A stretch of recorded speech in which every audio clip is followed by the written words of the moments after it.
Hello my little flowers, welcome to the channel. My name is Sunny. So, we're gonna get into some really deep, heavy stuff here. So this is a little story about someone morally reprehensible. Seriously, a giant rabbit hole. Someone who faked their own death to escape from the consequences of their actions.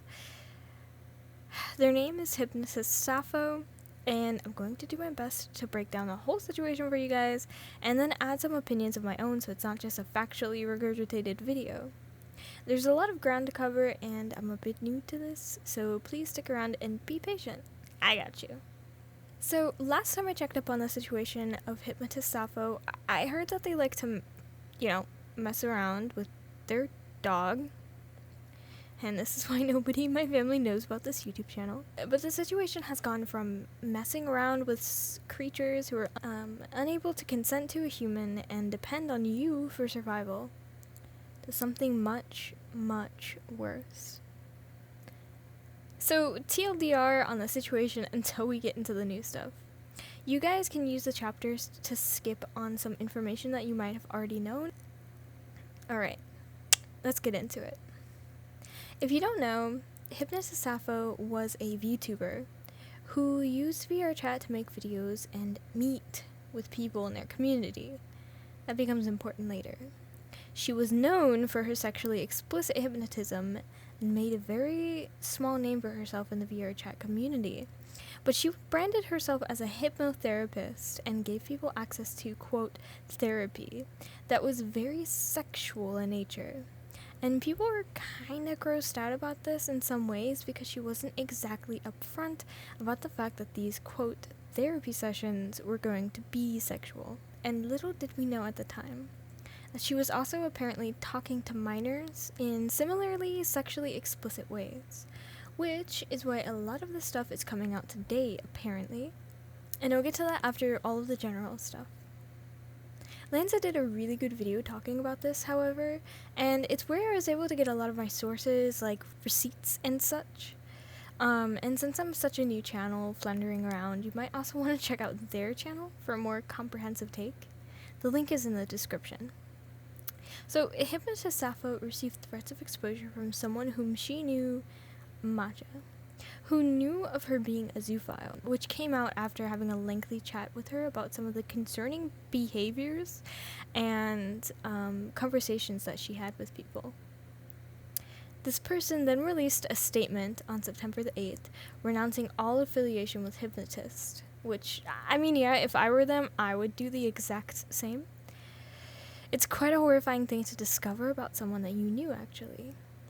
And as a reaction to the exposure, or threat of exposure, she dropped the video almost exactly a year ago to this day, which was her confessing to being a zoophile. Apparently, she just wanted to, quote, get in front of everything. Just be open and honest about myself and my beliefs. And I want to clear the air and say that, for the record, I am a zoophile. You did not mishear that. I am a zoophile. I do not have a thing for humans. I am more attracted to dogs like German shepherds. Just a grim foreshadowing of what's to come, unfortunately. Now, I've seen a lot of people, even Sappho herself, downplay the role that she played as a map. Thanks to Lanza's video documenting in great detail all of the evidence pointing to her being a map, including not just a vague, but an actual confession that she thought she was attracted to some minors, things just went from 10 to 100 really quick. And this is some actually pretty depraved and terrible stuff here. Sappho went from trying to normalize zoophilia, which is terrible due to consent issues, obviously, to normalizing and speaking out about being a map, which really calls into question all of the minors that have been circling within her orbit during the controversies. Minors on her NSFW Discord server that she had called out before she even got famous, the Juliet and Serval situation, and all the time she refers to herself as Mama Sappho, talking about how she loves to be a maternal figure that young kids look up to. Along the lines of this, Sappho would make a publicly accessible NSFW Twitter account completely available to the public. And what would you guess? Apparently, a lot of the followers were minors. After lots of NSFW tweets, and even tweets admitting to Sappho being straight up attracted to minors, apparently enough people reported Sappho for these tweets for her new account to be freshly removed from the platform, along with her main account. We get to find out that she had already been targeting and talking to minors using this platform before she had been banned, and had some people that she was messaging before. There was this minor who Sappho had interacted with very suspiciously, named Kylo. Sappho apparently swooped in and brought Kylo a whole pizza because Kylo was being neglected by their parents. Now, props to her, I guess, for helping Kylo out, but you know what this feels like? Given the sexually explicit undertones of her responses to Kylo on Twitter that people were calling out, and her filling a void because Kylo's own mother wasn't there, it's called grooming. And she has a track record for it. It's a really good reason why it's frowned upon to be preying on, getting into a relationship with people under the age of 18. And guess what? People called it.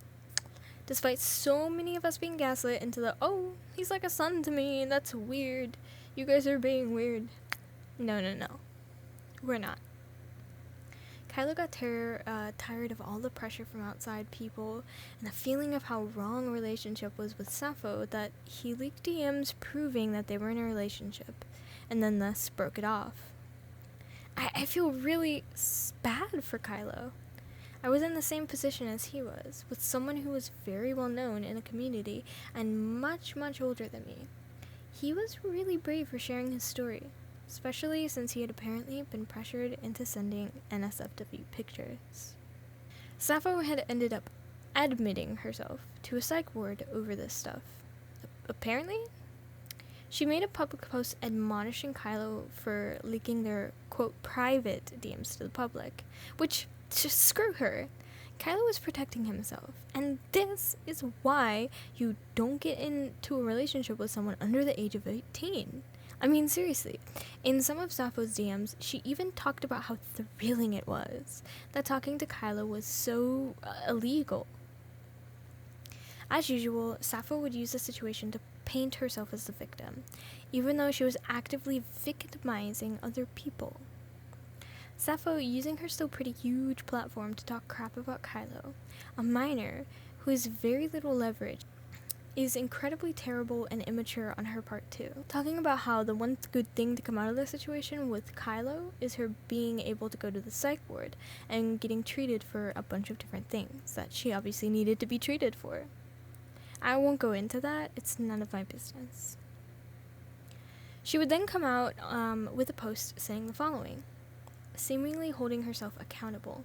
It reads, "As you know, my fursona, Valerie, Sappho, left the fandom and died on behalf of me months ago. With some help from the psychiatric ward and my best friend, Leo Fur, I am no longer a map or a zoo. I know I hold hate to any of my fans I have encouraged into being zoos or maps, but I suggest you stop these acts or find therapy if you're unable to. I remain on antipsychotic pills, and after my psychiatric hospital long-term care discharged me, Leo helped me with his almost therapeutic mindset that gave me a sweet taste of reality. This will be the last post as my fursona is now gone for good. I am so grateful for all the support. My fursona is over. I am now displaying your art of my OCs on my walls, though, as a memory to what happened." Sappho posted a video called Past, Present, and Future, where she admits to waiting to rebrand and start new, which is definitely not what to do, honestly. I have dated teens, but I have never solicited nudes or anything illegal. It seemed like she was ready to make a fresh start, but after being doxed twice, having a meltdown, and targeting a doxing and harassment campaign against someone she apparently disliked, which led her to being banned from some VR chat communities once again, she posted the post to her Instagram. In summary, to her Telegram. In summary, she was talking about how the ban affected her, being the last social outlet she had, and that she, quote, tried so hard, but lost against the haters. She then posted some disturbing messages with a picture of a shotgun next to her, talking about how tempted she was to die, then and there. Many people thought this was the end of a saga for Hypno. For a while, she was offline everywhere, and nobody knew where she went, nor had anybody heard about her.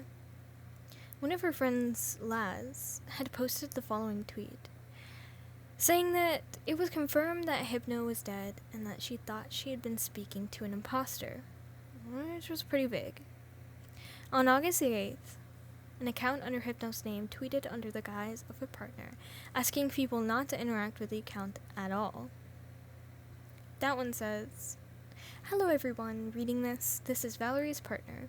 I'm sorry to say this, but Saturday morning she killed herself. No info will be held in the public for safety issues for her family and loved ones. I'm sorry to anyone that was close to her. Please do not contact this account." Sorry if that read off sounded a bit too chipper. Though I understand that people have moments of weakness, and they are genuinely suicidal. It was found out that she didn't actually die, and her posting that she did probably caused a lot of irreparable harm to people around her. Again, like the first time that she pretended somebody died. And it's a pretty cheap excuse. Anyway, we all know that she didn't die, because after Kiwi Farms got busted, she blatantly came back online just to spit on them. No addressing the fact that she wasn't dead, quote, anymore. And this was huge, as she acted like she didn't even just pretend to die and possibly traumatize all her friends and people who look up to her and weren't in the know. So, yeah, she just did that. Absolutely insane. That's the conclusion of the Sappho saga. It took me a long time to write this. It was just a weird following of somebody who's completely unhinged and extremely manipulative, and even somewhat scum people like this can still develop large followings, a lot of which were children followings. It was not a coincidence that so many people who backed her and were fans of her were kids. That's who you manipulate. That's who you can manipulate. And for now, it's the end of the Sappho saga. Hopefully we'll hear nothing more from Sappho, even though a ton of people are upset and concerned that she may be making a return to the internet. Somebody who was a groomer, emotionally manipulative, and lied about offering themselves to remove attention from them. I'm really glad that social media has been restricting her to the best of their abilities. The story was absolutely nuts, in my opinion, and for one, I don't think Sappho is a unique case. I just think that Sappho had a lot of attention drawn towards her, kind of by chance. And there were clearly enough people supporting Sappho, not including the minors that she coerced into her twisted community, that were supportive and are supportive of her ideology. So it's important for us to be on the lookout and denounce it whenever we can. That's all, guys. Thanks so much for watching. I've linked some videos that I watched to help me wrap my mind around the situation, because seriously, I was bamboozled. And it's terribly difficult to find original sources, since a lot of these tweets and posts from accounts since a lot of these evidences were tweets and posts from accounts that just don't exist anymore. That's why I'm really emphasizing Lance's video. That's where I got literally all of my receipts. It was very convenient. Just want to thank them for that. And I do want to say thanks for being here. Maybe subscribe if you liked my video. I'm really new around here, so show me some support if you liked my content. Also, my art channel is linked in the description if you like art stuff. Thanks, everybody. Bye.